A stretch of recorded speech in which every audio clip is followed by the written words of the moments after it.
Bismillahirrahmanirrahim. Salam alaikum wa rahmatullahi ta'ala wa barakatuh. Aujourd'hui, on va voir le cours de bioclimatologie destiné aux troisième année licence, production végétale et écologie et environnement. Voici la carte conceptuelle du module. Long du cours. On va commencer par une introduction suivie d'un chapitre 1, puis chapitre 2 et enfin une conclusion.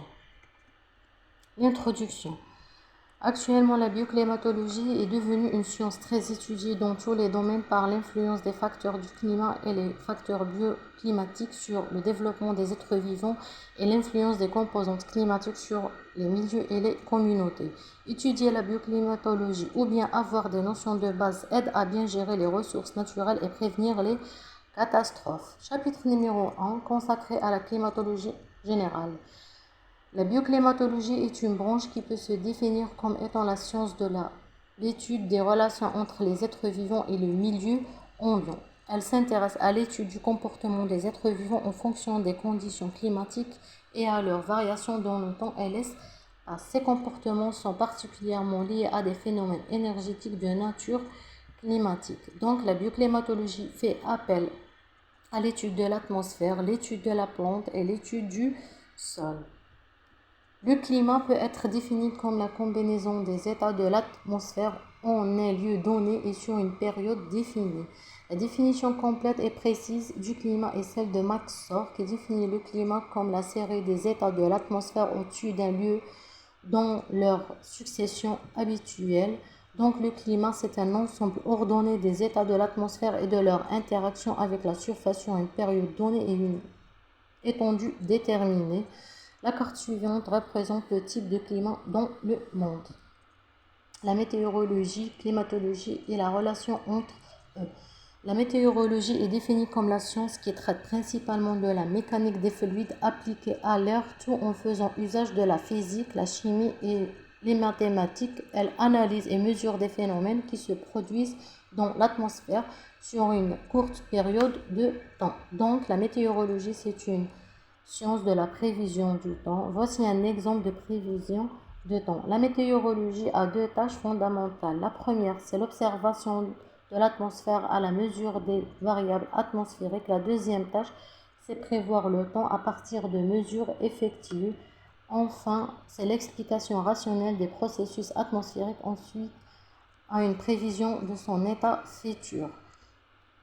La climatologie, c'est une science par laquelle on cherche à découvrir les régularités des phénomènes atmosphériques observés et à établir les lois qui les régissent. C'est aussi l'étude des phénomènes énergétiques et hydriques entre l'atmosphère et la surface de la Terre, combinée avec la fréquence de la succession des événements météorologiques dont l'action influence directement et indirectement l'action des êtres vivants. En résumé, la climatologie, c'est une étude très scientifique, plus ou moins longue.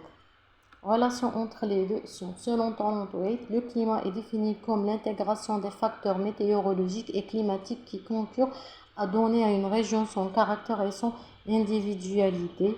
Voici un schéma qui représente la relation entre les deux sciences. La météorologie, c'est une science analytique à court terme. Par contre, la climatologie, c'est une science synthétique à long terme. Temps et type de temps. Un type de temps est constitué par l'état présent et momentané de l'atmosphère. Il est déterminé par les déplacements des masses d'air à la surface du globe, situation relative des continents et des mers, les conditions locales de relief, de végétation et d'hydrologie. Voici un exemple de type de temps. Passons aux données climatiques. Les données climatologiques sont collectées dans les différentes stations météorologiques. Les mesures sont effectuées en altitude et ou à la surface du sol suivant la destination. Premièrement, on a la température. C'est une grandeur physique liée à la notion immédiate du chaud et du froid. C'est un paramètre essentiel qui conditionne toutes les activités physiologiques et les réactions chimiques. Voici les mesures de température. Deuxièmement, on a les précipitations. Sont dénommées précipitations toutes les eaux météoriques qui tombent sur la surface de la Terre sous forme liquide, glace ou bien de précipitations déposées. Elles sont provoquées par un changement de température et de pression D'autre part, les précipitations sont définies comme des cristaux de glace ou des gouttelettes d'eau qui ayant été soumis à des processus de condensation et d'agrégation à l'intérieur des nuages sont devenues trop lourdes pour demeurer en suspension dans l'atmosphère et tombent au sol ou s'évaporent. Pour mesurer les précipitations, on a le pluviomètre ou bien le pluviographe. Passons ensuite à l'humidité.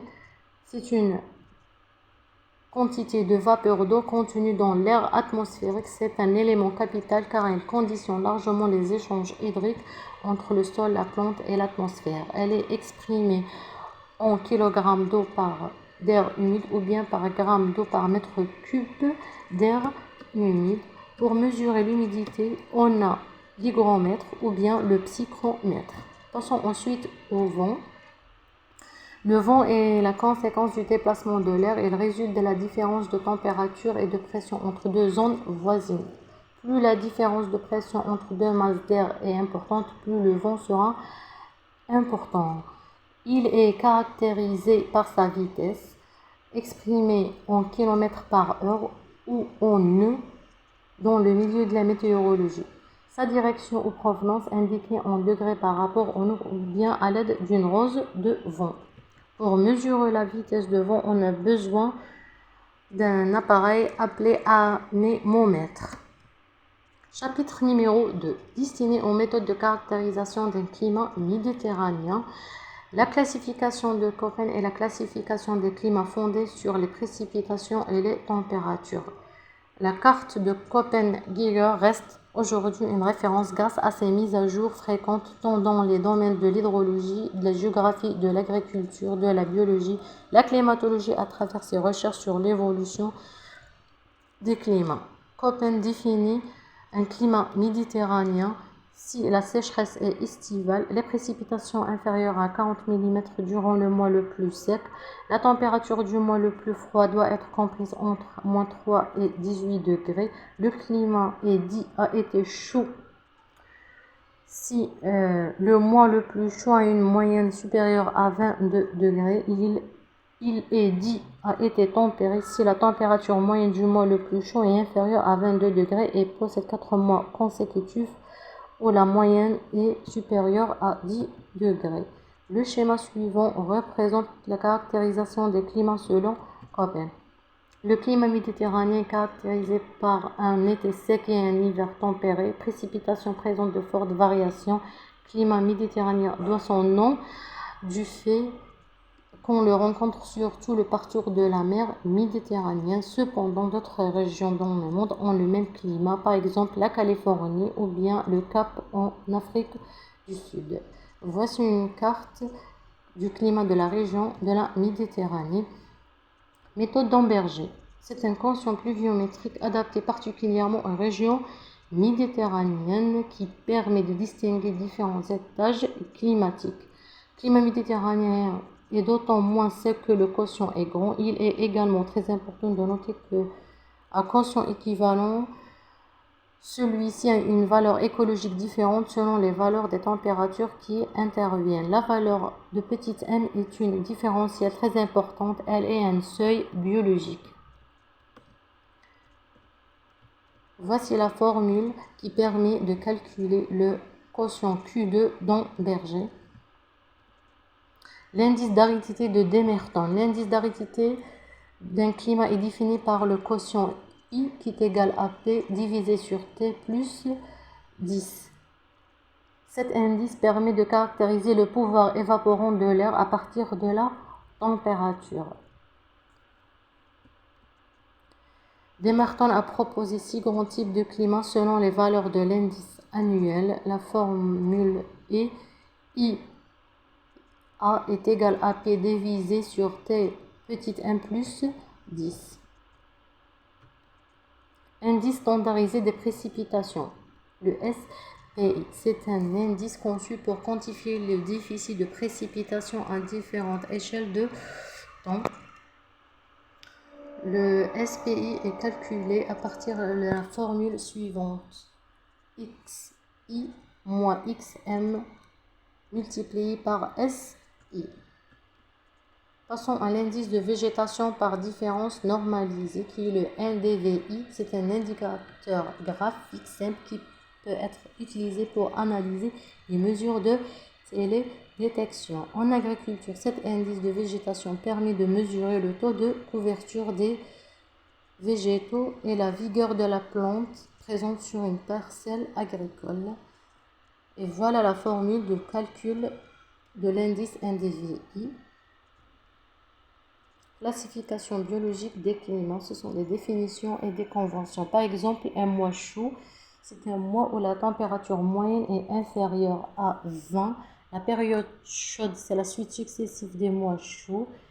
Un mois froid où la température moyenne est inférieure à 0. Période froide, c'est la succession des mois froids. Mois sec, où le total des précipitations exprimé en millimètres est égal à inférieur au double de la température.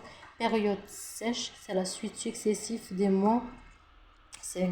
Enfin, la conclusion. À la fin, l'étudiant doit être capable de faire une étude ou bien une recherche bioclimatique et établir une synthèse climatique des différents indices climatiques étudiés et voir l'impact des composantes climatiques sur les êtres vivants, que ce soit animal ou bien végétal. Et merci.